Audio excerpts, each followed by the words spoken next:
To live stream, so give us 1 second. All right, just give me the signal.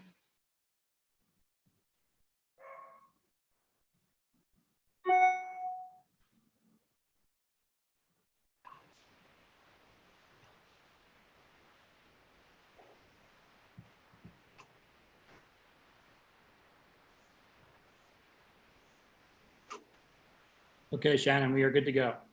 Okay. All right, welcome everyone. Thank you for joining us tonight. My name is Shannon Stagman. I'm one of the co-lead organizers of Empire State Indivisible. For anyone on tonight who doesn't know us, we're a grassroots group based in New York City, working to increase civic engagement, advance progressive legislation at city, state, and federal levels, and elect better Democrats. So you can learn more about us or join us in the fight. We're always welcoming new members at empirestateinvisible.org. So before we get into our debate tonight, we wanted to take a moment at the top to acknowledge that this is a pretty tumultuous time, both in New York City and around the country. And we really want to just express our gratitude to every one of you who's been out in the streets, standing up for Black lives and fighting back against police brutality in the last couple of weeks. We really appreciate it more than we can say, and we're in the fight with you. So we'd like to take just a brief moment of silence right now for Breonna Taylor, George Floyd, and Jamel Floyd.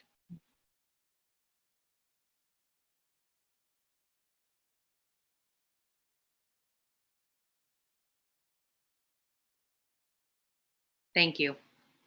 So we know it's hard to think about other things right now, but New York has primaries coming up in just 2 weeks. So we deeply appreciate all of you taking the time to attend this debate tonight to hear from the candidates for Congress in New York's 12th district. Regretfully, we will not have all the candidates here with us tonight, as Congresswoman Maloney is feeling unwell today and won't be making it. But everyone else has made it, and we're really excited to hear from them.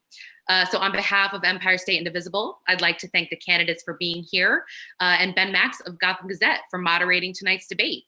And with that, I'm going to hand things over to Ben to introduce the candidates. Thanks, Shannon.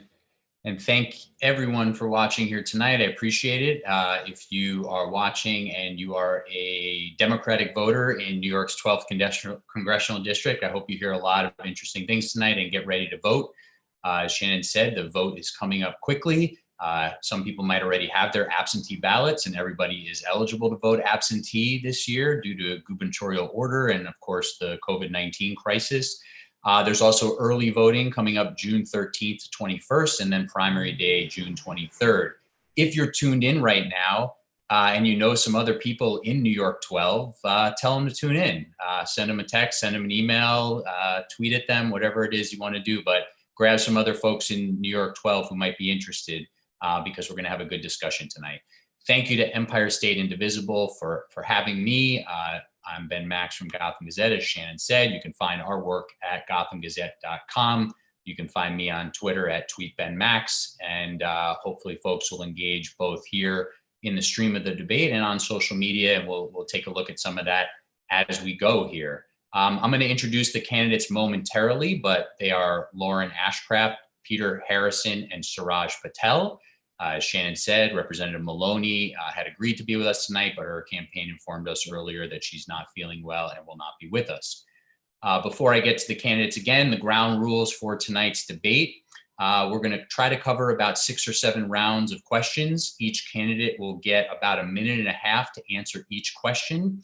And then we're going to try to have some open discussion on the same topic as the question. So once each candidate has about 1.5 minutes to answer, I'm going to kind of open it up, and hopefully we can have a fairly smooth conversation for another 2 minutes or so on each topic to see if people want to bat some things around, add to their answers, respond to somebody else. Maybe you forgot to say something during your 1.5 minutes and it comes to mind. So we're going to try to do that each round. We'll see how it goes.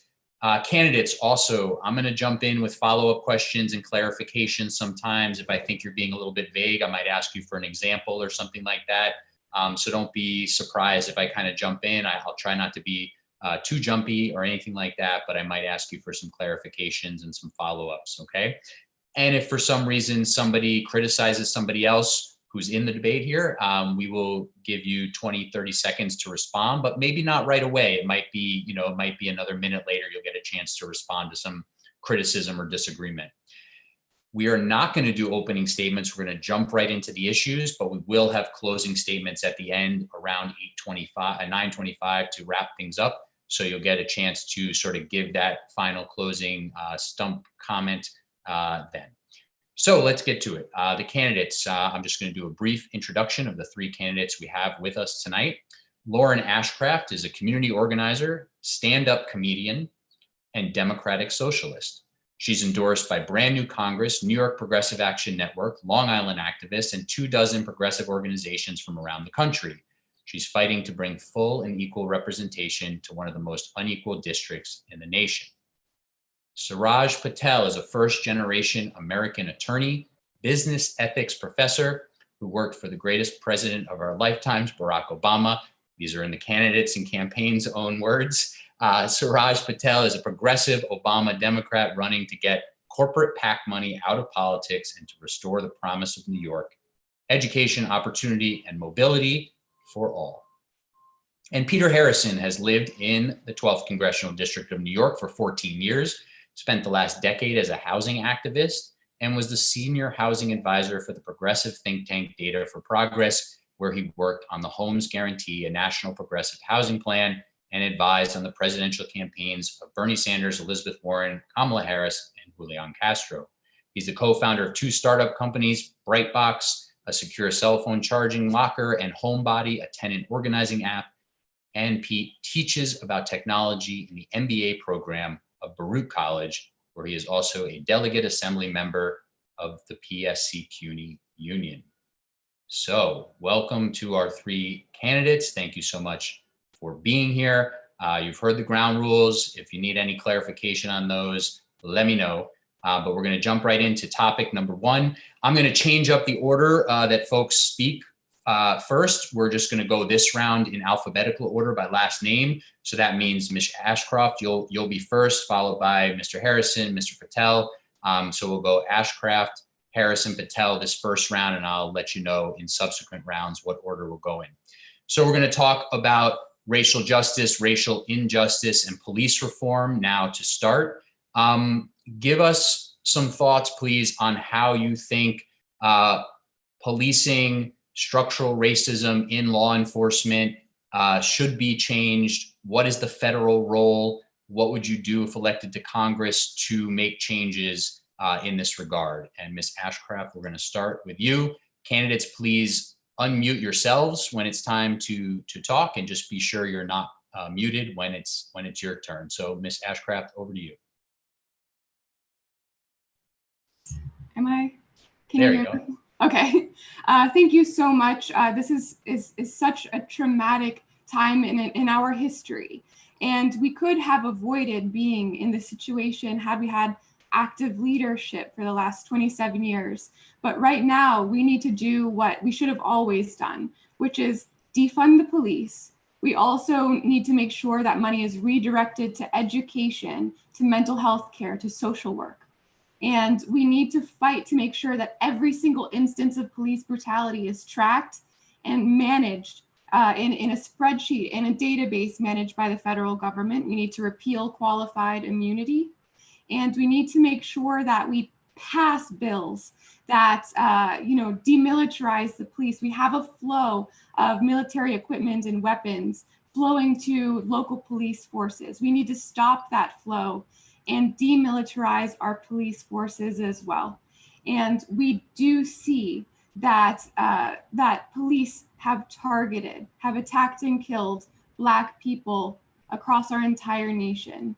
So we need to make sure that we are also passing bills to require necessary education to stop racial profiling, and also require body cams to be active and worn by all police officers at all times. Thank you. And we're going to go over to Mr. Harrison. Hello, can everybody hear me? Yes, go ahead. Great. Yes, I was involved with the Black Lives Matter protests in 2014, 2015 in the city around Eric Gardner's murder. And not much has changed since then, but these protests are different. And I know all of us have been out there in some capacity. And that does give me a lot of hope. I am hearing from Black leaders, women, young people in this city and across the country that are creating the kind of pressure that we need to change. But they're not asking for just police reform. They are talking about structural reforms. And to me, that means attacking the logic and the incentives of the capitalist system that the police operate under. And to me, that means taking on the real estate industry. It is not a coincidence that the police protect property over people. They are doing their jobs. The real estate industry needs the police to keep Black and brown people out of the fancy parts of this city, keep them in the poor parts of this city, and manage the process of displacing them and gentrifying neighborhoods. That's what they do. And that's also why Mayor de Blasio and Governor Cuomo are scared of pissing off the police. They're scared of pissing off the real estate industry because that's who they rely on. Unfortunately, that's who a lot of politicians in New York rely on, including Representative Maloney. So I absolutely support defunding the police. I'm an abolitionist. Those are absolutely things that need to get done. What happened in Albany today, what got introduced by congressional Democrats are good starts, but we have to take on the capitalist system and the real estate system. I've been doing that for 10 years and I'm prepared to do that. Thank you. Thank you. And Mr. Patel, over to you. Make sure you unmute yourself first. Yep. Thank you for having me here today. And thank you to the other two candidates for joining. First off, let me just say, I hope that Representative Maloney has a speedy recovery and feels better soon, and just wishing her that. Let me just start by saying this. This is an incredible moment in our history. It feels like 1968 out there. And this time has to be different. You see, the aspirations of the millions of people, myself included, that are marching on the streets, they need to be turned into laws. Those aspirations need to be turned into legislation. And that legislation has to come from new people who had no hand in creating the systems of racial and systematic oppression that our country has had. I had a law professor, a famous one named Brian Stevenson, when I was in law school.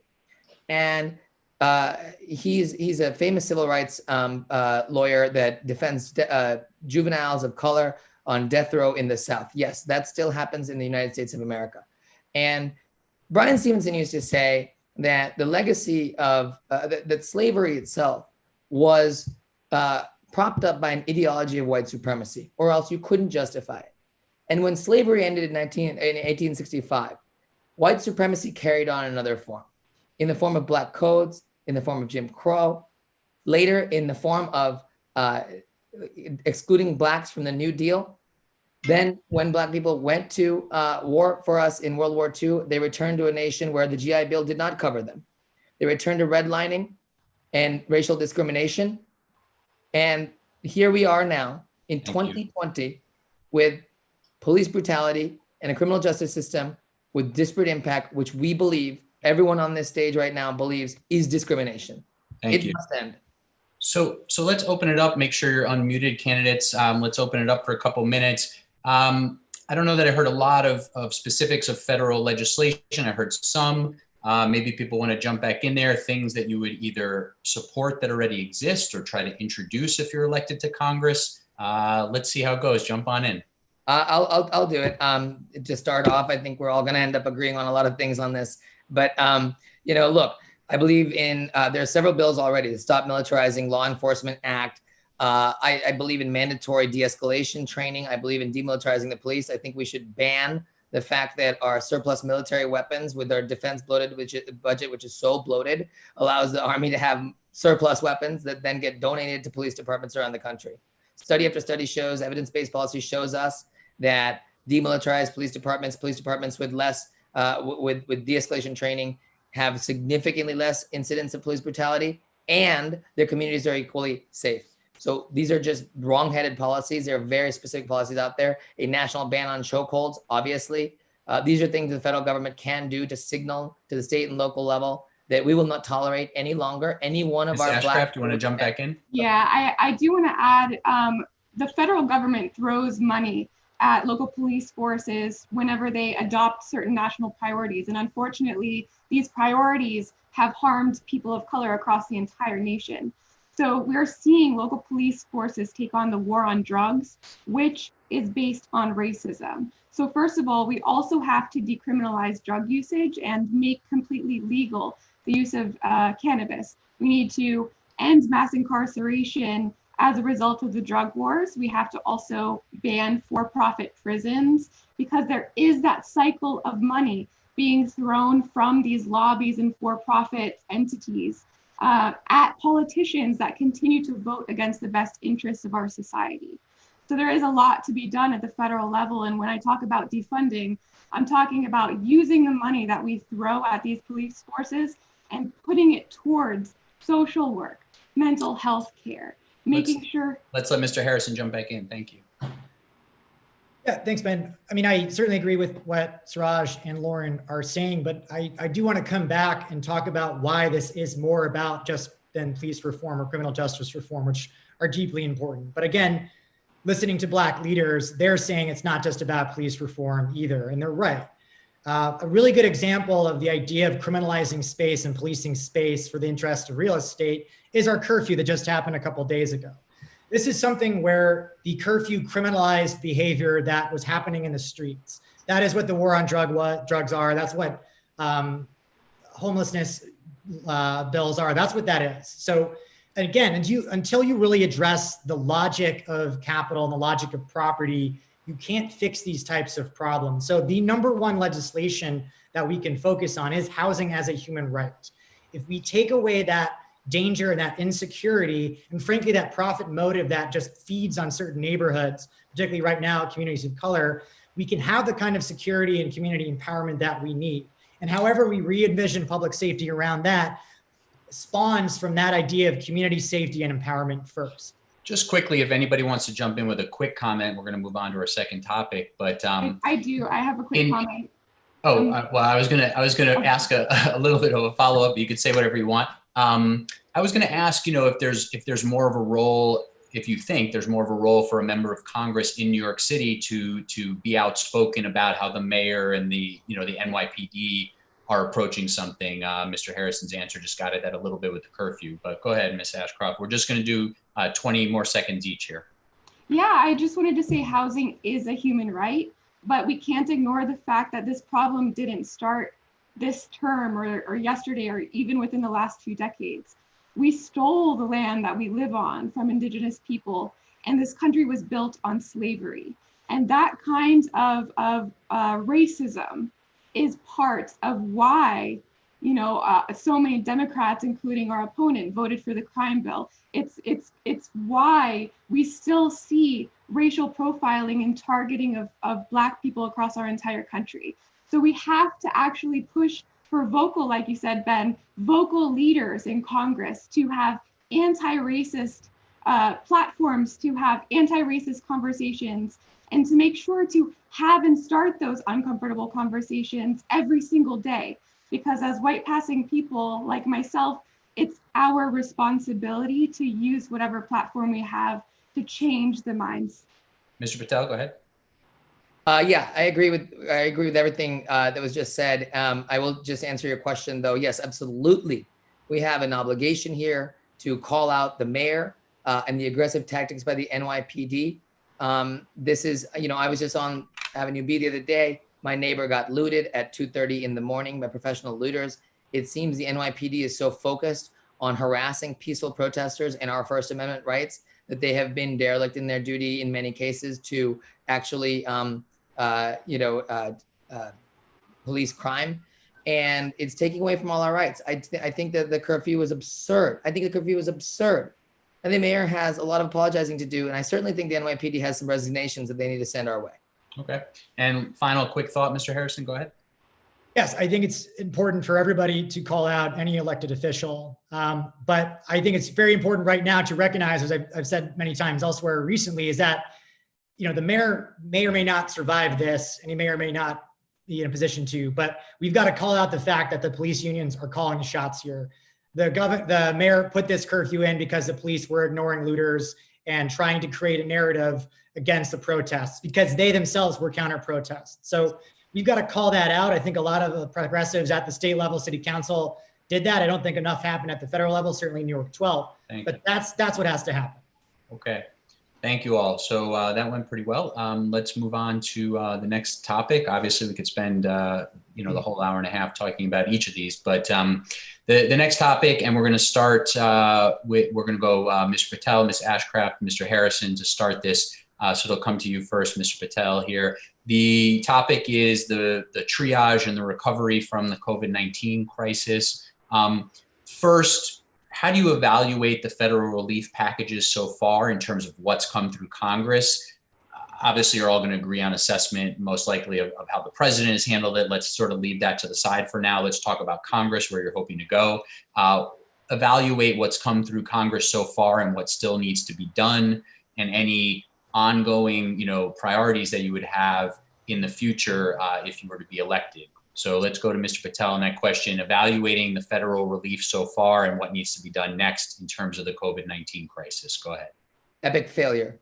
I've got to say that the response of Congress was so woefully inadequate. And it's partially because this is now the second time in my adult lifetime that big banks and corporations and others were bailed out before small businesses and families and workers. And you need to look no further than the fact that the bulk of our representatives, including the incumbent, take more corporate PAC money. $9 million this decade alone, Representative Maloney has taken in corporate PAC money, in her career, is taking in corporate PAC money. So the people who fund her campaigns, those very same corporations, are the ones that are first in line on the bailout.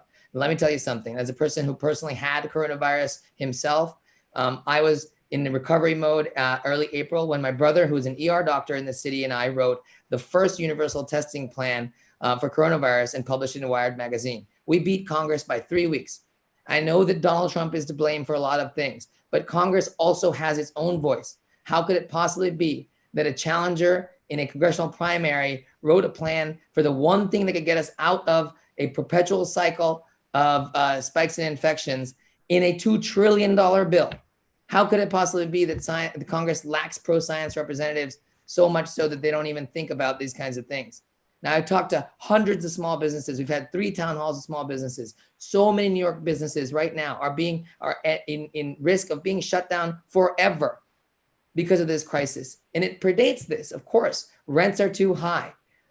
Regulations on small businesses and things in the city have already seen us moving towards a bunch of chain big box stores losing the character of our neighborhoods.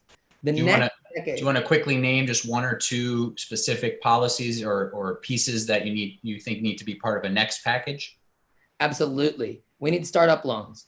A lot of these small businesses, no one who's run a business, anyone who's run a business knows that cash flow is the lifeblood of a business. Okay. And no one is prepared to run for more than 2 weeks without it. So we need startup loans for these and grants for these companies, small businesses that haven't, that don't know how they're going to operate with 40-50% occupancy. Okay, Ms. Ashcraft, go ahead. The response has been absolutely reprehensible. Whenever we think about the fact that over 71% of our district rents their home, and so many people in our district haven't been able to pay rent since March. And we're living off of a $1,200 check that maybe received portions of it. I am pushing for $2,000 per month per person, regardless of immigration status, regardless of income level, because it cannot be means tested and exclude people who absolutely need this money right now. We need to make sure that we do cancel rent at the federal level. And my partner has been struggling greatly because he relies on an income from small business. And the small businesses have been really struggling because the first bill allowed for huge corporations to come in and snatch up the available help. These loopholes are allowed in these policies purposefully so that the huge corporate donors that throw money at our opponent and at so many Democrats and Republicans in Congress continue to profit. We need to close those loopholes and also close the loopholes that have allowed New York State to cut Medicaid during this time in a pandemic. Also, we need Medicare for all. If that wasn't clear before a pandemic, it's absolutely clear now. We need to make sure that every single person can go to the doctor and not worry about a lifetime worth of debt. And we have to have that conversation right now. Mr. Harrison, go ahead. Yeah, let's be clear here. Congress did exactly what it was supposed to do. It got bailouts to corporations, got bailouts to some banks, got a lot of bailouts to real estate right out of the gate. And let's not forget the Federal Reserve pumping in trillions of dollars into the financial system to make sure investors were okay. So it's not that it's broken, it's working exactly the way it's supposed to. And I think something that was very revealing, we had a forum a couple of weeks ago that Suraj and Lauren and I were on, where Representative Maloney actually said that PPP was a success because it had run out of money so quickly, that it was so popular. I mean, that's the mentality down there. That's the mentality of folks that are used to getting in front of corporations and investors. So it's not at all a mystery that this didn't happen. What has to happen, and frankly, what plenty of other industrialized countries in the world, is a basic guarantee. The federal government has endless amounts of resources. Even if it was 75%, we could have guaranteed rents, we could have guaranteed payrolls, we could have guaranteed expenses. There was no reason for the economy to collapse at the scale that it had. It did not do that in other countries because they have governments that are more functional and more in tune with workers and the working class and small businesses. So that is a product, that is not a flaw, that's the design of this system. So I think starting there, and I'm certainly one that's been pushing cancel rent for commercial as well as residential, that's still not even happening because, and Ilhan Omar's got a great bill that's introduced right now. We have to work on the homes guarantee with her office. There are solutions that other people in Congress have done, but the leadership of the Democratic Party, Speaker Pelosi, have just not done it. And that's, I think, revealing. We know the GOP and President Trump are bad. They're not our friends. But what this period has showed is that a lot of Democrats are not our friends as well. So let's open this up. I want to follow that part of the discussion up with a prompt on the same subject, but sort of applying it more generally. If you go to Congress, how do you do that? How do you get packages like this to be more like you want it to be when, as you are admitting, you know, the sort of general zeitgeist in Congress would not necessarily align with the viewpoint that you're bringing?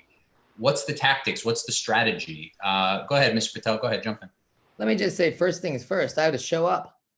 I'd show up. Representative Maloney was not even in Washington, D.C. for the CARES Act vote. I don't understand why. Truth is that I think all of us are in broad agreement here on what we need to do, which is bail out people. I support Lauren's UBI type idea for the rescue. I support Peter's rent policies. And what we need to do is build coalitions by electing more people like us, frankly, to Congress and bring that bold generational change that's so needed. I mean, the people who created these systems that failed around us during COVID, during this current moment when we're all eyes gazed on a problem that has stained our country for 400 years, you know, it's because of the same people that are in those systems that don't even recognize their own failures. Ms. Ashcraft, do you want to jump in on how you would try to make some of this change that you're talking about if you're actually in Congress? Absolutely. Along with coalition building and seeking out allies and helping people like yourselves get elected, we also have to make sure that we continue to utilize our platform to shape conversations. And one of the conversations that I and my campaign have had this whole time is that the federal government's budget is just a list of our representatives' priorities. And somehow we have never made the cut. So yes, we can absolutely afford to pay for $2,000 a month per person. We can afford to cancel rent. We have to have these conversations. And the problem is, if we don't pay for these things, then our economy, our people, will be suffering for decades and decades to come. Now is the time to just throw ideas like PAYGO, which is propaganda. We have to throw ideas like austerity out the window. We need to make sure we help our people. And we need representatives in there that are fighting and calling this out and calling austerity measures and saying that we can't afford something out for what it is. It's a lie. Thank you. Mr. Harrison, final thought before we move on to our next topic about how you would make some of what you're calling for happen? Yeah, I got some good news and some bad news. I've been a housing activist for 10 years through 3 rent law fights. And I can tell you, organizing outside of the political power elected office is the #1 thing. That's really hard. That's the bad news. But the good news is it is still possible. And what we've seen over the last 48 hours, or really 2 weeks of protests and the action at the federal level shows that when people organize, you can force change. This is going to be true for the Green New Deal, for Medicare for all, for the Homes Guarantee, whatever it is. We do not have the votes in the Senate, but we do have the bodies on the streets. That is the ultimate thing that we need. And as a democratic socialist, I do think of it as my view as a lawmaker as how do we transfer power from the senators in DC out to the people? We're seeing that in the streets in this country right now. That gives me a lot of optimism that we can build on this energy and organize to other vehicles of change that we need in other policies.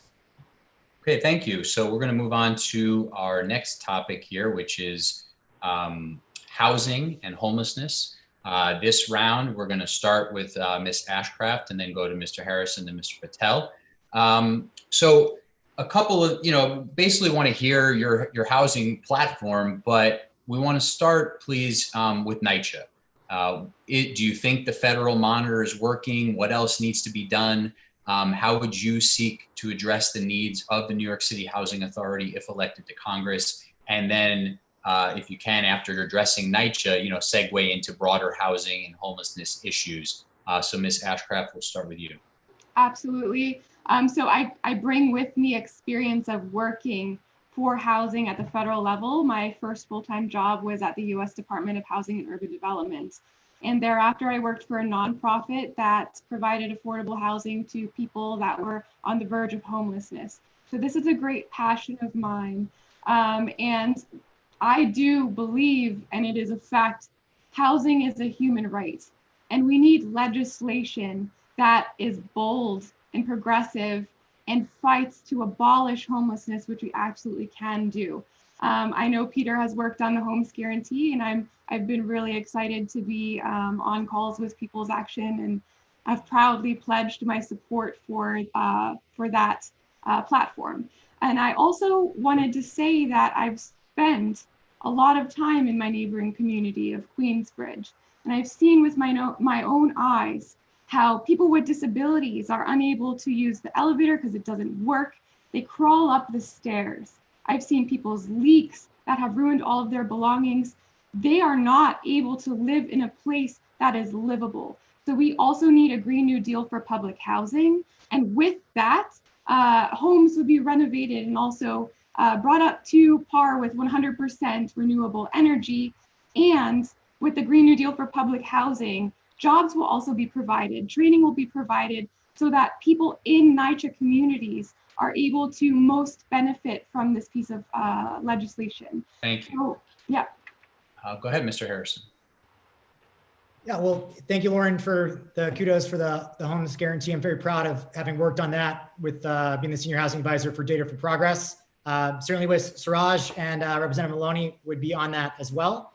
Going specifically first to NYCHA, NYCHA works. It is probably the most successful affordable housing program in our country. It is not failing because of structural problems of the idea of publicly owned homes. It's not failing because it's people of color living there. It's being murdered, and it has been over 40 years. There is a at least $32 billion capital budget shortfall in NYCHA that is being chipped away at for decades under Democrats, Republicans, you name it. So the first thing is to acknowledge that these programs do work if they're funded properly, if tenants on the ground that have already been organizing for decades. I've been very active with Ravenswood and Queensbridge and Holmes Isaac Towers up in the Upper East Side. These residents know what needs to happen in their buildings. They're capable of running these things, but it's a very racist, patriarchal system top down that NYCHA has been built on. So part of the Homes Guarantee is not just fully funding public housing, it's actually expanding it. Like, we've got to go on the offensive as Democrats and as progressives. We need more publicly owned homes in this country. We've got to repeal the Faircloth Amendment that blocks public housing from getting funding. We've got to build different models of public housing, some for home renters, some for home owners, different levels of income, different styles. These are all solutions that are worked on in the Homes Guarantee that can take away that profit motivation in housing that, again, comes back and ties together all these other issues of economic inequality, racial injustice, and climate inaction. Thank you. It starts with housing, it starts with decommodifying housing. Thank you. Mr. Patel, over to you. NYCHA and other housing policies. Thanks, Ben. Look, when $2 billion a year were cut from NYCHA's operating budget in 2001, we could fairly say, okay, George W. Bush and the Republicans cut public housing to hurt New York and public housing residents. Sure. But when 2009 and 10 rolled around and Democrats controlled the House, the Senate, and the presidency, and our Democratic representative had, amassed some seniority, and every other congressperson was able to put in tons of funding for projects in the stimulus bill, Representative Maloney did nothing to restore the operating budget cuts of NYCHA. It's starving because it was starved by Washington.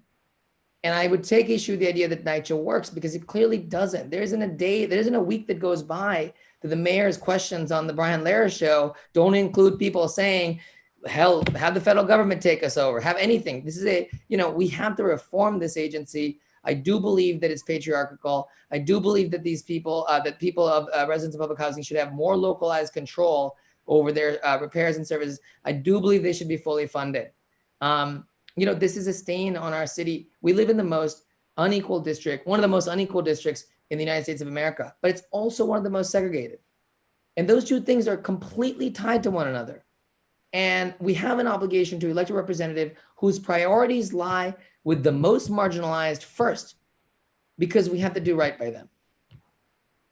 Thank you. So to try to keep on schedule, we're just going to do a couple more quick comments on this one. But does anybody want to jump in on anything else that wasn't mentioned? Any other housing policy you want to put forward? Any funding issue you want to mention that really comes back to the federal government? I'd love to jump in. So one of the things that I alluded to earlier is that Queensbridge and so many other NYCHA communities are not accessible to people with physical disabilities. And that has to be a priority at the federal level to make sure that everyone can get to their home without having to crawl up the stairs, which I have literally seen with my own eyes. And I also wanted to say, you mentioned the Mayor de Blasio earlier and leaders speaking out against him. I wanted him to resign for a very long time, and it's because of a comment that he made when I was with a group called Fight for NYCHA at a town hall. And he looked people in their eyes that were part of the NYCHA community. And he explained to them that he understands the issues that they face better than they do.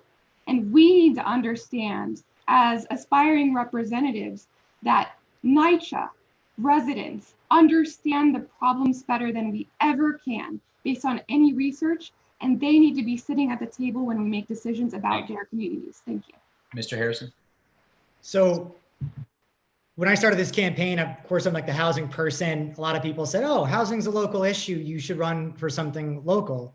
Nobody's saying that anymore. And they're saying that because of the epic crisis we've got of folks paying rent, whether they're in NYCHA, whether they're in Stuytown, wherever they are.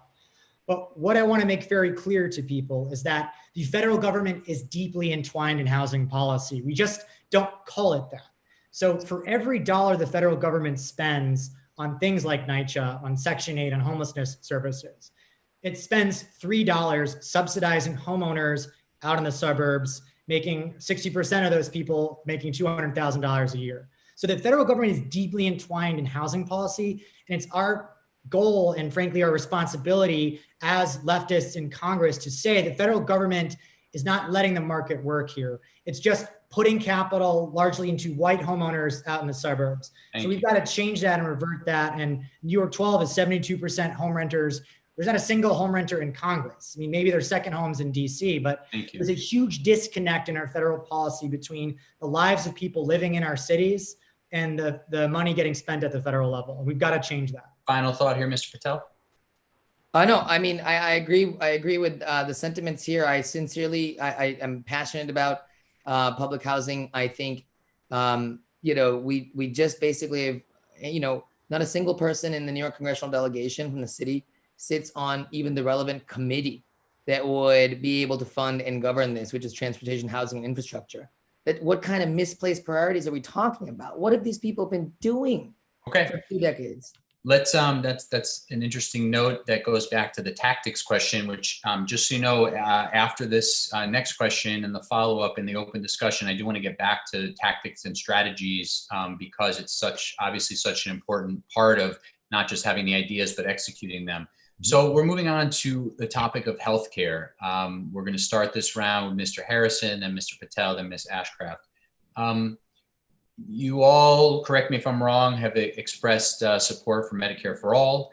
How do you propose getting there? What's the path to making that a reality? What version of the plan do you support? Go into some of those specifics for us, please. Go ahead, Mr. Harrison. Sure. Yes, I absolutely support single payer Medicare for all. And I know everybody else in the race does. Representative Maloney is a co-sponsor on at least one version of it. And I also really appreciate her being the bill for the 9/11 first responders. That's something she's obviously very proud of, and she should be. I wish she'd combine those two things. I remember seeing her go to, I think it was the Met Gala with the fire jacket on, raising awareness of the 9/11 bill. And I thought, how amazing would that have been had she put Medicare for all on the back of that jacket? What a powerful sense of solidarity and leadership to say, of course, 9/11 first responders deserve universal health care for the sacrifices that they made for us. Every American deserves that. And I wish she was here tonight that we could ask about that. But why I support Medicare for all, and I think why the conversation has changed, of course, is the fact that 40 million people lost their job in the last couple of months, and they lost their insurance because of it. So if you want to protect people during a pandemic, do not tie their health care to employment. That's first. Second, and I think a bit of a difference of approach on this is if you want to see the ingenuity and the inspiration of American people that is there underneath everything, make healthcare a right. Just think about what it would mean to not be stuck in a dead-end job because you have insurance. Think about what it would be like for folks with disabilities or pre-existing conditions to not have to do a job. Like, I get so mad, my blood boils when I think about our society being robbed of that next great cancer researcher, that next artist, community leader, entrepreneur, that's not going out for the idea because they can't afford insurance or they can't afford to take the risk without that kind of security. That's not freedom. Mr. Patel, over to you. What's the path to Medicare for all? What else is to be done about healthcare? Go ahead. Yeah. So yes, I support Medicare for all. We all do. But I think that, again, this is an idea that's long overdue, and it's going to require structural change. It's going to require new people in office who have new tactics and ways to get the American people behind them. Look, we have to build coalitions in Congress and across this country in order to enact the policies we're talking about. And there is obviously some semblance of a trade-off between purity and coalition building when it comes to doing this. But I think we saw with coronavirus, the structural inequities in our healthcare system laid bare right around us, and there's no better time for pushing this than now. And so I think we've got to start with that. So I got to tell you something. Of course, I support Medicare for all. I would be a co-sponsor right off the bat immediately. But we also proposed a plan in our campaign called Medicare for Kids, very simply because getting children health care is something that 80% of Republicans too agree on and could begin to transition us to a full system like that. And it is Medicare. So there are ways, I think, to begin to get there while also fighting for the ultimate goal. I will not compromise my principles. And I do believe that every American has a right to health care and Medicare, a single payer system. But I will work every which way I can to get more people that health care. Thank you. Okay, Ms. Ashcraft. I know you said you're not willing to compromise on your principles, but I'm not willing to offer compromises. I look at members of my family who've almost died because of being afraid of a copay. I think about the fact that I've battled myself trying to find health insurance and am privileged enough to have a domestic partner that was able to offer me his coverage. We have 23,000 people in the district right now who are afraid to go to the doctor because they have no health insurance at all. Medicare for all is the is my compromise. That is the starting point of our conversations, and we need to organize and partner with grassroots organizations across the entire country. I've been to town halls with National Nurses United and DSA, and we've spread the word together and created educational campaigns. And these groups have also been part of getting Representative Jeffries to finally sign on to Medicare for All. These are the types of grassroots organizing that I will never step away from. And these partnerships are how we get things done. So we absolutely can never abandon working with organizations across the entire country that are dedicated to this cause. And again, we have to always be sure that we're using whatever platform we can to dispel incorrect facts. Whenever I hear people's concerns about not being able to go to the same doctor anymore, that's not true. And I would love to talk with every single person who's afraid of that. There is no in-network and out-of-network with Medicare for All anymore. It's all in-network. And that's an amazing thing. And you don't lose it if you lose your job. So let's stick with you for a second, Ms. Ashcraft, and then let the other candidates jump back in on this. You're saying you're not willing to compromise. If you're elected to Congress and you're part of a Democratic majority in the House, let's just toss out other scenarios. Let's just say there's a Republican Senate again. Do you not do anything on healthcare for the next 2 years, hoping or however long it might take to get to a Democratic Senate with a Democratic president with a Democratic House to move something like Medicare for All, not even knowing if you'd have the votes for it then? But are you really not willing to do anything on healthcare in the meantime? Thank you for asking for clarification. I will vote for every step we take in the right direction. I will vote yes. But I don't think that we should be offering compromises before even being in Congress. And so I am coming into Congress fighting for Medicare for All, not Medicare for kids, which is a compromise. I also wanted to say that I think about people like my father, who does have a disability, and he misplaced his hearing aids. And on his private health insurance, which he pays $2,000 per month per person for him and my mom for right now through Marketplace Insurance, he has to pay $4,000 out of pocket to get new hearing aids. So these are the kinds of things that have to be included, or else we're leaving out entire communities that haven't had a vocal representative fighting on their behalf. Mr. Patel, go ahead, jump back in, and then we'll go to Mr. Harrison. Yeah, again, I think that I agree. I guess that's what I mean, that I'll vote for every single step that gets us farther and farther towards the goal, or closer and closer, towards the goal of Medicare for All. It's very simply put, and I think nicely put by Lauren. I agree. And Mr. Harrison, So, compromise, willing to compromise, willing to take incremental steps. Go ahead. Yeah, I think, Ben, your question is really important. I don't think I didn't hear it quite from either of the challengers. The idea of, we can talk about coalitions, we can talk about campaigns. We don't have the votes yet in the Democratic caucus for this. And I think part of the problem is we, as a party, we've kind of conceded the playing field. We are playing on sort of Republicans' bad faith arguments about the fiscal and monetary policies in this country, what's possible, what's responsible. I always joke about it. Everybody talks about deficits, but Republicans only fake care about deficits, but Democratic leadership actually does care about deficits.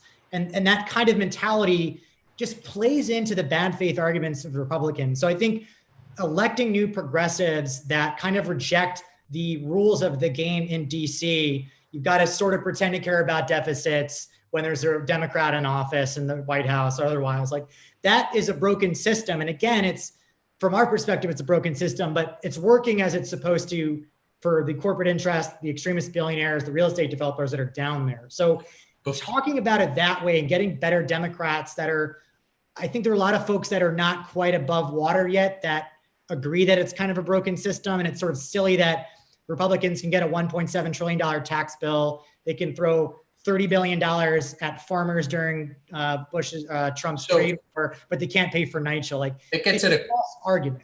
A quick follow-up for anybody who wants to jump in, but briefly before we move on to our next topic. If there is a situation, these grand bargains that happen, these relief packages to a crisis where lots of stuff winds up getting thrown in, Is there something that you've heard from the other side of the aisle that you're willing to give on? Is there an idea, that's sort of considered a Republican or conservative or even moderate, center-right idea? That's something you think you would be willing to go along with to get one of your goals? Go ahead, Mr. Harrison. Yeah, I mean, Obamacare was the Republican answer. It was this trifecta, public-private subsidy market rate. That was the idea. And of course, the second it became a possibility under the Obama administration, Republicans ran away from it. So we do have to acknowledge that the Republican Party is not a responsible partner in governance. It's easy for us to say here in deep blue New York City that, but for those Republicans, and honestly, that's the argument that Representative Maloney makes a lot of why we can't do more stuff. But if you accept that premise that Republicans are not a good faith actor, and they're not, they're stacking the bench, the federal benches right now during a pandemic. Yeah, we've got to fight that. And that does mean giving up some money in politics. That means not being afraid of like the sensibilities of white suburbanites and talking about justice and talking about like the larger points of our economic power at the federal level. We're not doing that as a party. So you went in the opposite direction of my question. Okay, but that's okay.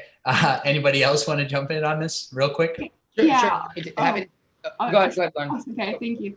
So I did want to say, I don't think that we should be afraid of the fact that not all Democrats are on board with Medicare for All yet. And that is what I was talking about earlier, is because of organizing and educational campaigns and speaking with other representatives like Representative Jeffries, this is how we change votes. And this is how partnering with grassroots organizing in the community really does make a difference. And I wish we saw more of that at the federal level.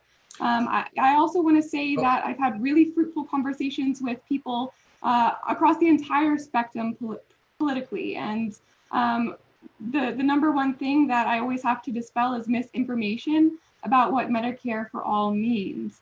And as soon as we can talk about the fact that, no, it shouldn't be connected to your employment, that means when you lose your job, you lose your health care.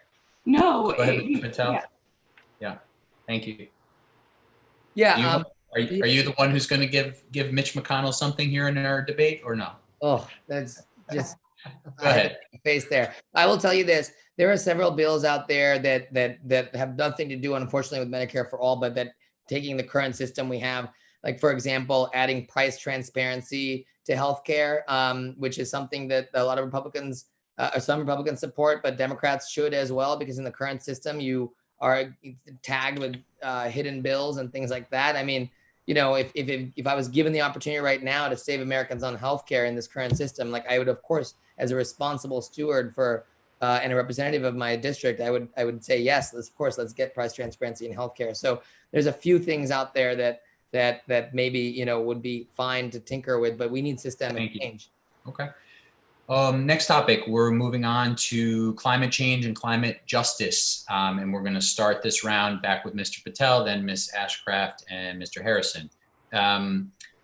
You correct me if I'm wrong, you all support the Green New Deal, but what are some specific actions, again, maybe more along the incremental line, what are some specific actions you support in order to combat climate change, and specific actions you want to push to the forefront in terms of transition in the economy, in terms of green jobs? So go ahead, Mr. Patel.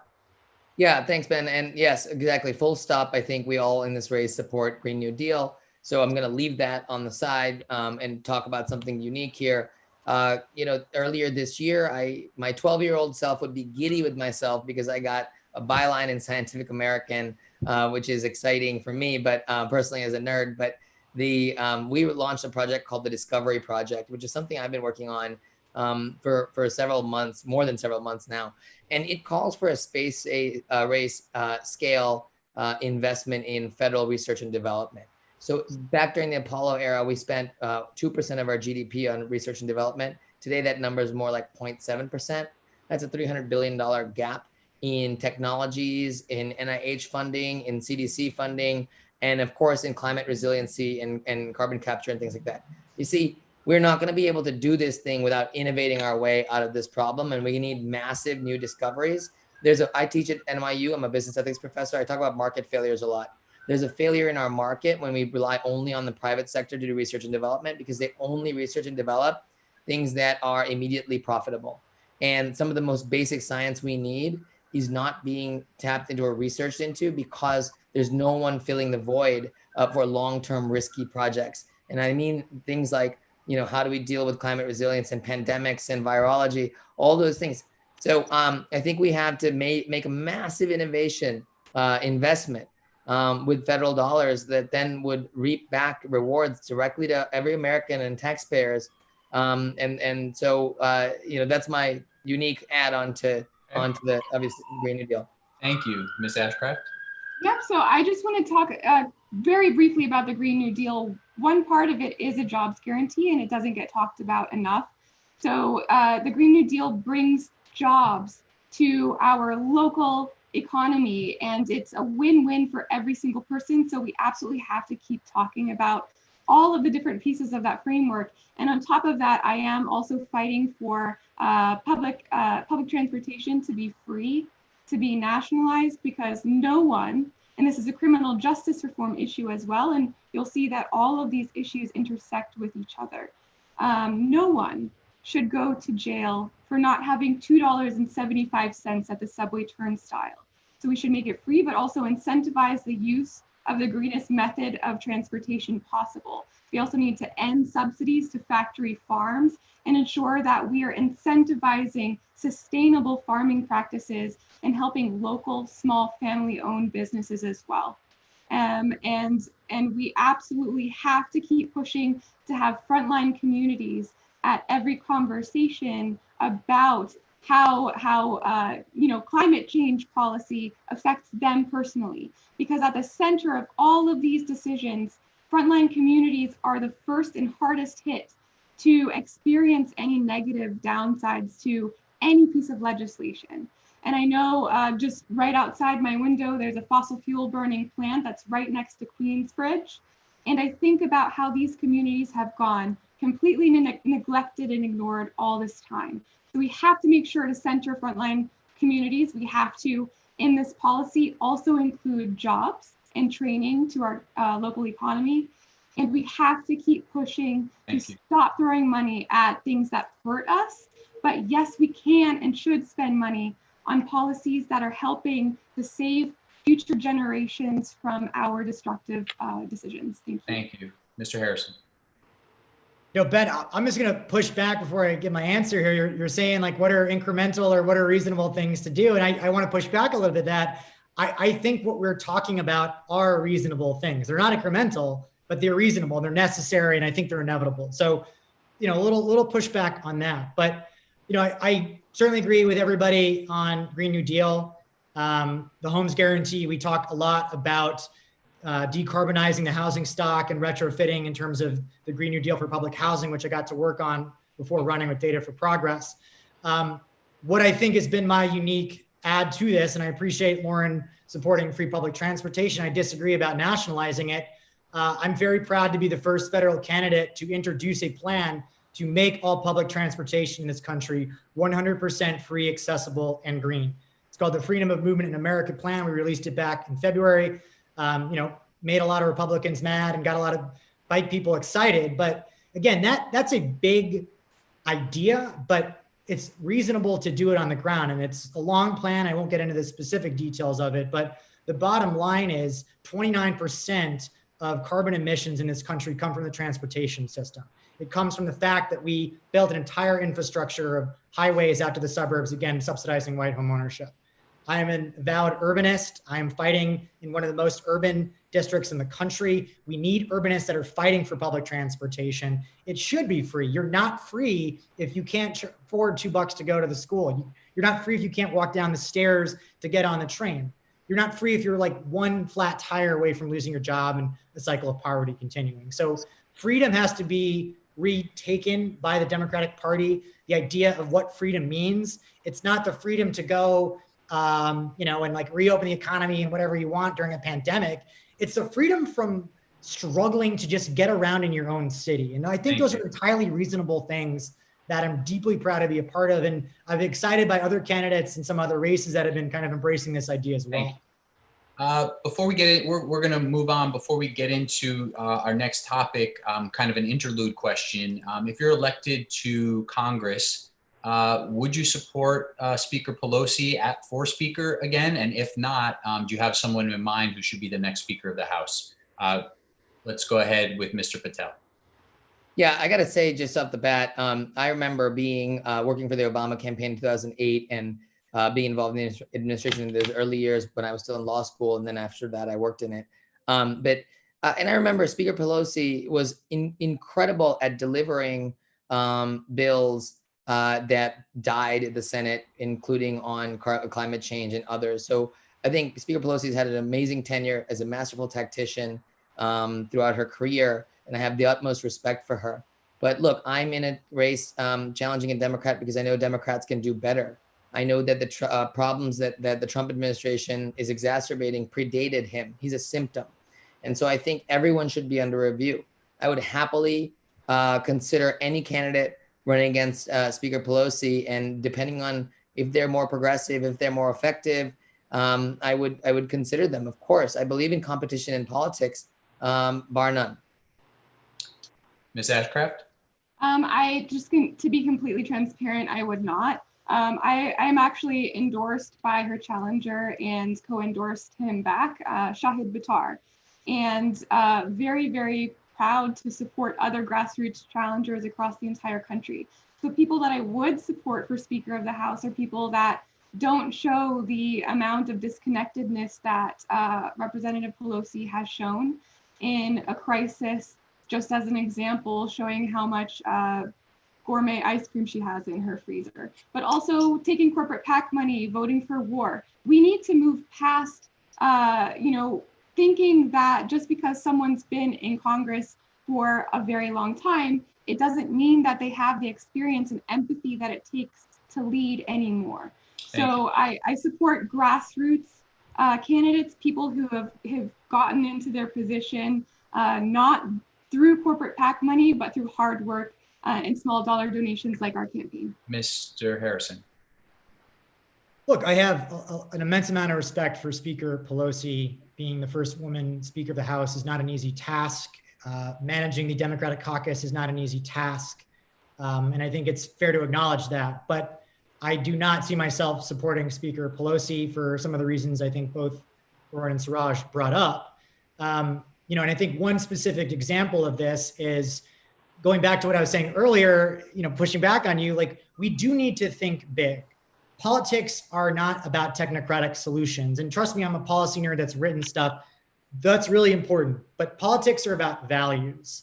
And the Democratic Party has abandoned the working class for decades. And unfortunately, Speaker Pelosi has been very much a part of that. So if we want to get back to the roots of being a working class driven party, and just to clarify what I mean by that is if you only make money when you're awake, you are working class. I don't care what your job title is. I don't care how much money you have. That's the reality. More people are working class than I think even are told by Democrats. So we've got to have a bigger coalition of folks saying we want working class representatives, we want working class leaders, and we want working class laws passed. And I do not think Speaker Pelosi can do that. In terms of replacements. Quickly, please. Sorry? Quickly, please. Go ahead. Barbara Lee's awesome. Maxine Waters is awesome. Very good. I bet you didn't think you were going to be part of the debate. And when you agreed to do I'm used to it. Couple quick questions before we go on to a more full round. Do any of you oppose the legalization of adult use marijuana? No. Anybody oppose that? Okay. Does anybody, any of the candidates here not plan to vote for Joe Biden in the fall election? Everybody's definitely committed to vote for Joe Biden. Okay, so just a couple quick things there that have been thrown my way from some interested parties for you candidates. All right, let's move on to our next topic, which is protecting democracy. We're going to start with Ms. Ashcraft, then go to Mr. Harrison and Mr. Patel. What should be done at the federal level to improve access to the ballot, to improve voting rights? And if you want to segue partway through your answer, what do you believe in terms of campaign finance reform? What's the right path there? So protecting the right to vote, and campaign finance reform. Go ahead, Ms. Ashcraft. Absolutely. Campaign finance reform is my #1 issue, because the lack of reform on this issue is why we have such slow progress and incremental steps to fixing the most urgent issues that we're facing. We rely on the fossil fuel industry because they throw money at our politicians. We have mass incarceration in part because for-profit prisons and these lobbies are throwing money at our politicians. I fight for public financing of federal elections, and also an idea around vouchers that people can use to donate to campaigns that reject corporate and super PAC money. And other things that we can do at the federal level to make sure that every single person can vote is automatic voter registration, ranked choice voting, which expands somebody's voice and vote. And I wish we had it, frankly, in this election, because it is a crowded primary, and it would allow people to rank us and vote for all of us in the order they see fit. I also am for mail-in ballots for every single election going forward with prepaid postage. And talk about wasted money. I know all three of us on this stage, fundraising is a huge concern for people running for office, not taking corporate PAC money. And I love the idea of having information about each campaign that's on the ballot in a packet sent along with mail-in ballots, so that people can educate themselves without having to use the internet or without having to go way out of their way about what they're voting for and why it matters. Thank you. Mr. Harrison. It's not a secret that the Republicans cannot win national elections if more people come out and vote. That has been the political project of the right for years. We're seeing that come to fruition, and it's really scary. And we were in trouble before COVID-19 in terms of our election integrity. President Trump has talked about how easy it is to have fraudulence and mail-in voters. I think 14 states already do this as a law for everybody. So there's an immense amount of bad faith and misinformation happening here. And I think you talked about this, and coming back to how do we get incremental change and how we get some structural change, it's stacked against us because of demographics. Democrats are shifting towards urban centers. The sort of rural, more suburban exurb areas are overrepresented in the Electoral College. I think all of us in this race want to get rid of the Electoral College, want to have automatic voting registration, want to reverse some of the Roberts Court decisions about voter rights. We're all in agreement about that, but how do we actually get there? And obviously I think we're also in agreement on getting corporate money out of it. One of the major things that I think we need to talk about as well is the fact that New York State is going to lose one, possibly even two congressional districts in the next census. So as very much I want everyone to come out and vote on June 23rd or by June 23rd, almost more importantly, I want everyone to fill out the census. But that's still not enough. We're still, again, Democrats accepting this premise that no matter what we do in New York, even though the population is growing, we're going to lose representation here. I think that's completely crazy. And naturally, everything in American politics goes back to racism and sexism and xenophobia. That's that 435 cap that we have in Congress was demonstrably put in to stop folks in the North and stop folks in the cities from voting. So that's got to be an issue that we overcome and expand the size of Congress. Thank you. Mr. Patel. Yeah, thanks, guys. And Lauren, great idea. I never thought of the information in ballots, but that's great. Guys, I'm an attorney. I'm the only one in this race that is. I graduated from law school in 2010. And if you want to look back at 2011 and 12, I taught continuing legal education around gerrymandering, money in politics, and voting rights, available in 1 hour long, very detailed and boring conversations that I have with legal experts on this issue. It is one of the reasons that I was running from day one 3 years ago, which is that money in politics has eroded our democracy, and corporate money, especially after Buckley v. Valeo was decided, has flooded our system with money and perverted our democracy. So when large majorities of Americans want action on gun control, on reproductive rights, on climate change, and yet Congress and Washington's not reflective of it, it's because we have a democracy that's not representative of the will of the people. So we need to root out gerrymandering. We need to ban corporate money in politics. We need to publicly finance elections. Absolutely. Every one of those things is on the table. Many of them would require a constitutional amendment because the Supreme Court has wrongly decided that money equals speech. When I go buy a Coca-Cola, go buy Coca-Cola because I want to drink a Coca-Cola. I am not speaking about my expression of how I support Coca-Cola. And so I think this whole idea, this premise that money is speech in politics and the ability to unlimitedly spend it is poorly decided. Let me follow this up with a chance for everybody to jump in on this. Talk about your campaign financing of your campaign. Have you taken any campaign finance pledges? If so, what are they? If not, why not? Discuss a little bit about your approach to that as you're trying to get elected and modeling perhaps what you believe should be the right equation at the federal level. Why don't we come back to Mr. Harrison to start?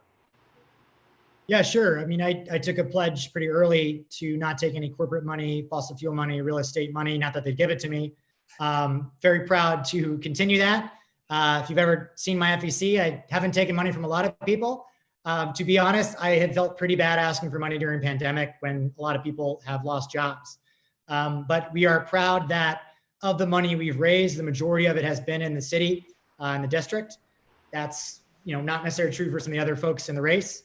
So we have, I think, started out talking about trying to change the conversation and about money in politics. I think we've run a hell of a campaign with very limited resources, but I will say that it is still almost impossible for grassroots working class candidates. I teach at Baruch. I had to work up until 2 weeks ago and the semester was done. I can't afford to run without that. The media, and Ben, you're great. I'm coming to your fence here, but a lot of the mainstream media plays the money games. To some degree, they play the social media game. They say who's the real challengers here. So the fact is, money talks both directly by who gets in the room for elections, who gets in the room for lobbying for bills, but the media is not doing a good job of expanding the conversation, what our focus in. And that's certainly a lesson that I think some of us have learned the hard way during this cycle. So we've got a long way to go. I think there are alternative structures that the left and the grassroots are putting in place. We're not quite there yet, but we're getting there. But we are still at a massive disadvantage, not just against Republicans, but certainly against the corporate Democrats. And we're doing what we can. Yeah, so while I agree, I wish media would highlight grassroots campaigns much more. I think the conversation around fundraising is a real thing, because in order to win, you need to be able to afford to send out mailers until we incorporate my idea of including information about each candidate in the ballot with mail-in ballots. We need to be able to pay for digital ads. We need to be able to reach every single voter that we can, and that costs money. That's why money matters, and we're very proud to have the most small dollars raised in the entire race. We have 6 figures of fundraising, and most of that comes from small dollars. Our average donation is $16, which shows that we have thousands of individuals supporting our campaign and for the movement that it is. And it also does speak to why we have a very large volunteer base and why we've been able to secure so much momentum in these final weeks. So, Mr. Patel? Yeah, I also take no corporate PAC money. I think everyone in this race, other than the representative who sits in Washington, doesn't take corporate PAC money. And I think that's a huge difference. Obviously, the biggest difference between us three and the current representative. If you believe that Citizens United was wrongly decided, then I don't understand how you would not walk the walk and actually not take corporate money as well. So I agree with everyone. It's awful to have to raise money in campaigns. I do, I make phone calls to raise money from people in 3 languages. And when people give to a campaign, it's because they have many reasons: hope, representation, the idea of seeing someone that looks like them in office. All those things are valid reasons and have been valid reasons for people to contribute in campaigns in the past. But when a corporation gives money to a campaign, it only has one objective: return on investment. And that's why it needs to be stopped. Thank you. Just real quick follow-up. There are some mentions of small donations in district, out of district. Does anybody want to clarify further, where the money you have raised is coming from? Any of those thoughts in terms of clarifying further? And if you think there should be any type of limits on, out of district, out of city, out of state fundraising? Just a quick thought each. I will add one more thing. Look, last time I checked, Wall Street was not in our district. The fact that the bulk of Representative Maloney's contributions come from the financial services industries, PACs, life insurance companies, and others, and then she turns around and deregulates them, that's the problem. And frankly, most of these corporations are not domiciled here, and they're not people. So I think there's a big distinction there. Do you know, Mr. Patel, in terms of your fundraising, what's in district versus out of district? Yeah, I gotta say that we have received contributions from people from, frankly, all across the country. My two main fundraising bases include progressive Democrats, people I worked with in the Obama administration, and people who contributed to that administration are massive contributors to our campaign. The other piece is this, Ben. There's not a single South Asian person in office in New York City. In the state of New York, there's one state senator. That means out of Pakistani, Bangladeshi, Indian American, Nepali American, and Sri Lankan Americans, not a single person in one of the most diverse city in the world is in office. So we have a wellspring of support from people of the Indian American and South Asian community who want to see a representative in the tri-state area between New Jersey and Long Island and everywhere. And I think it's completely valid to raise money from them. And that's frankly a big chunk of my support. Thank you. Ms. Ashcraft? Yeah, so the small dollars that I'm referencing is under $200. So 60% of what we fundraise is unitemized and under $200. And the majority of that does come from in district and working class people who are excited about seeing me fight for them. And I would be honored to represent them. But I just wanted to very quickly say, one thing that I do want to point out as a difference between Mr. Patel's campaign and mine is we are majority small dollar, while I believe 97% of Suraj Patel's fundraising is large dollar and itemized. So his average donation is $1,700 and he has many fewer donors than I do. Our average donation is small dollar, and we have thousands of people supporting our campaign, showing the movement behind We're us. going to go to Mr. Harrison, but quick response, Mr. Patel. Yep. My average donation is not $1,700. Okay, we'll have to look at that after. Okay, Mr. Harrison, any other thoughts? Yeah, I think I am certainly not equating corporate money with the type of money that Lauren or Suraj has raised. Absolutely not equating it, but I think the model for city races of rewarding in-district donations is the model that we need at the federal district, because there is a question of saying, if you get more of your money outside of the district, and some degree challengers kind of have to do that, that's sort of fair. But what representation is that? Again, I do not have the most money in the race. That's not a mystery, but I am proud that the majority of my money does come from the district. And we can spin, we can come back and forth on all this stuff, but I think we probably all do agree that we should incentivize a system where that is matched like the city level, where somebody that can vote for us giving us $5 means a lot more than somebody giving $5 from any other type of community outside of the district. So, you know, I think that Warren is not the same thing as corporate money, but I do think we should get to that system. We're going to try to get to a couple other quick things here before we go to closing statements in just a few minutes. You know, it occurs to me as we're having this conversation about fundraising and you know, a little bit of comparison, small dollar, bigger dollar, in district, out of district. You know, you've all, of course, been attacking the incumbent tonight and through the campaign. You want to unseat her. That's no surprise. Maybe each take, you know, a minute on sort of the state of the race. Last time, you know, this was a one-on-one contest with Mr. Patel, who, you know, I think surprised people with his performance, but did not win, obviously. You all want to see someone more progressive, as you said, a younger generation take office here. With all three of you in the race, is that possible? Yeah, 100% it's possible.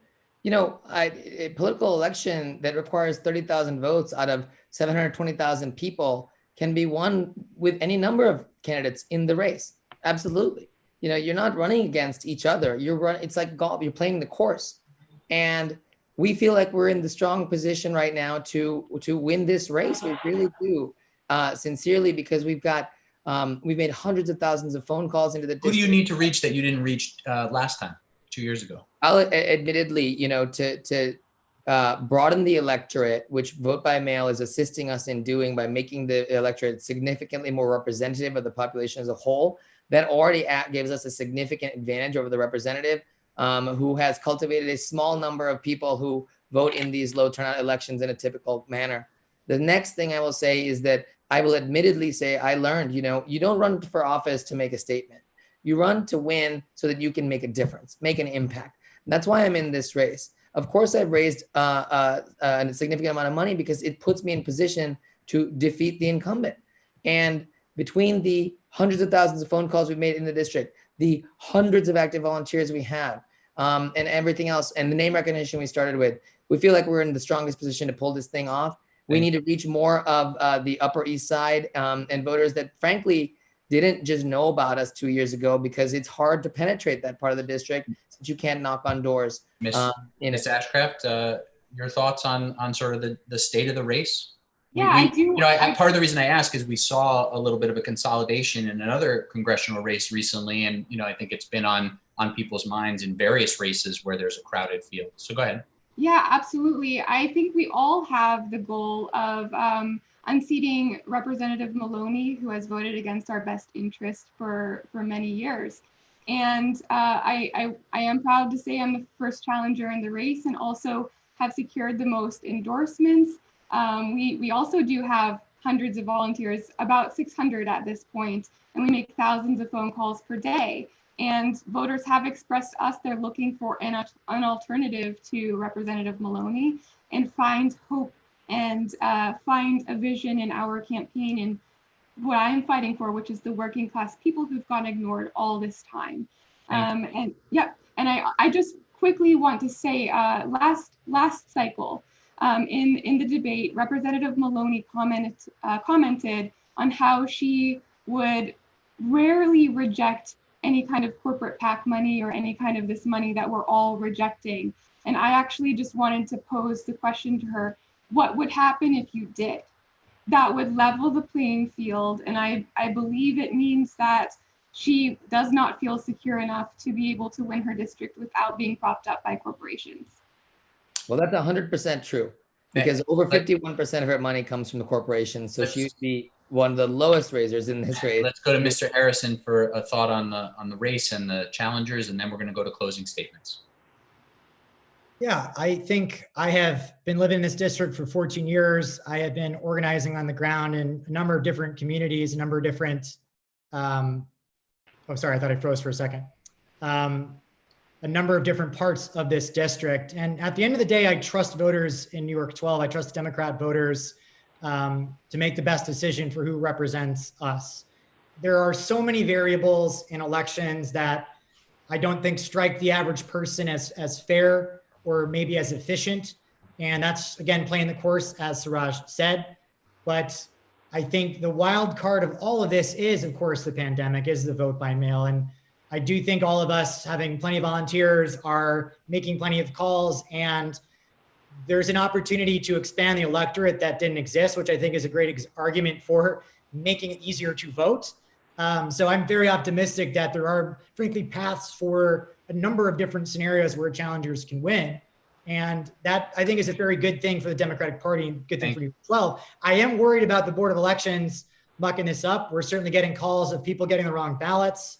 Things are not going out correctly. They don't do the right thing under the best of circumstances. So I think certainly all of us are doing our best to monitor that and make sure voters are heard. Certainly. Quick plug there. A quick plug. We are also very concerned for any one of you watching out there.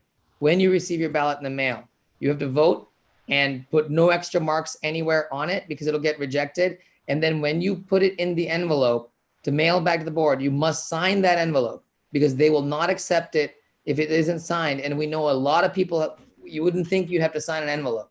We have a whole explainer article at Gotham Gazette for how to vote absentee properly. So everybody should go check that out. All right, let's go to closing statements here. We're going to go to Ms. Ashcraft first, then Mr. Harrison, then Mr. Patel to close us out. Before we start opening statements, I'll say a quick goodbye at the end. But before closing statements, while people are still listening, I just want to thank very much Empire State Indivisible for pulling this together. It's always important to bring candidates together so voters can hear from them. And of course, the video of this debate will be available either later tonight or early tomorrow at Gotham Gazette and at other places through Empire State Indivisible and other partners. So thank you, and let's move into closing statements. Ms. Ashcraft, you're up. Yeah, so thank you again for having this debate tonight. Empire State Indivisible, thank you, Ben, for moderating. Thank you to everyone who took the time to tune in and be part of this very important conversation. Again, my name is Lauren Ashcraft. I'm running to represent the 12th Congressional District, because in a democracy, every single person deserves to have an equal voice. And we sure are not seeing that as the case. My family, as well as so many New Yorkers, know that that is not the case. That's why I've been angry. That's why I have been fighting for gender justice and social equality through helping to plan the Women's March on New York, and also helping to raise awareness around some of the most urgent issues our society faces. Issues like the fact that New York's 12th Congressional District is the third most unequal district in the entire country. That means in this district, people are having to choose between having food on their table and having health insurance. People are having to choose between having a home and paying off their student debt. And I myself have struggled with those issues. I've been pushed out of homes because of rising rent.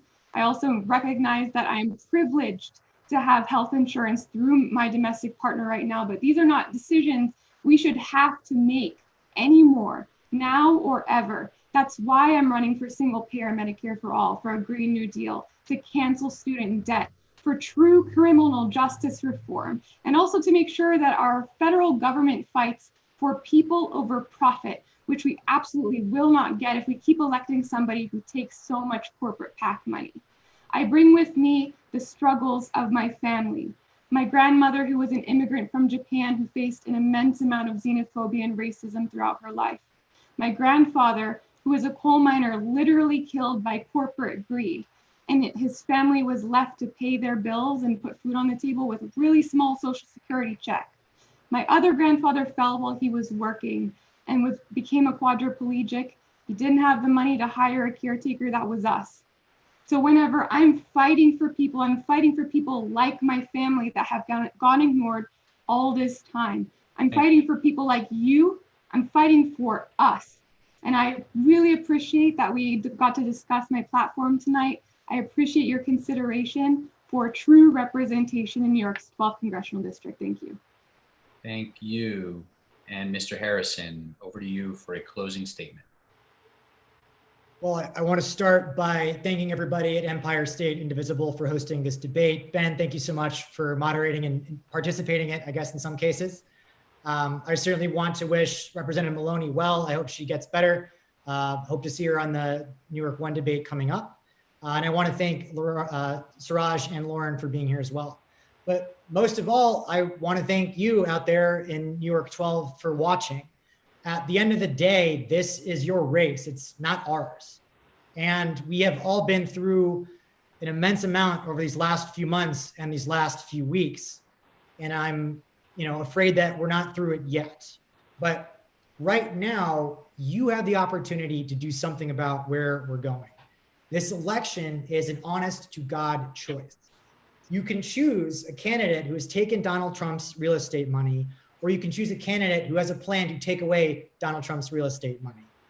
You can choose a candidate who has made money during the housing crisis, or you can choose somebody who spent years fighting to keep people in their homes.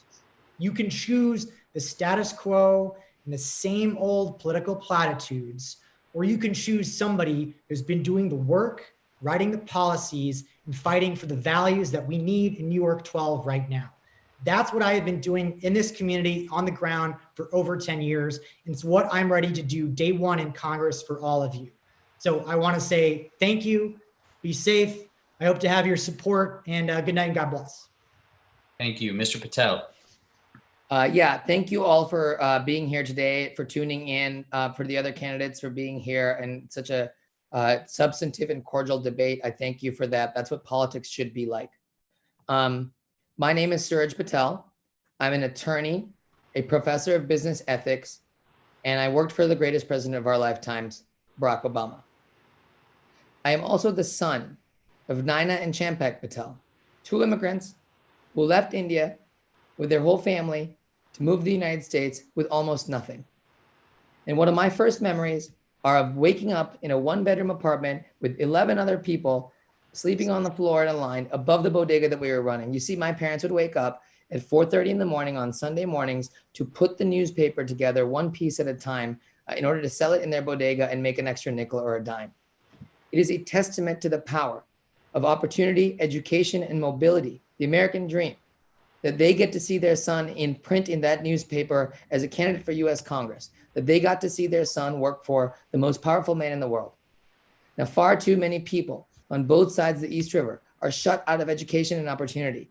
My story is way too infrequent and way too much the exception rather than the rule. And that is because of a decades-old status quo politics that just won't do. And you don't have to look any further than the fact that we have strong, diverse challengers in this race, because it's not just me. Everyone, and a lot of people in this district now believe that this district needs change, just like America needs change. And our representative embodies some of the worst parts of the status quo in the system that we've all come to detest. So I'm asking you to vote for change this June 23rd. This is a season for change. If you want change in November, then you have to lead right here in New York with it as well. And so I'm asking for your support. I ask humbly for your vote. The next 10 years is going to require somebody in this seat who is going to work to heal and bind up these communities and this city and our small businesses.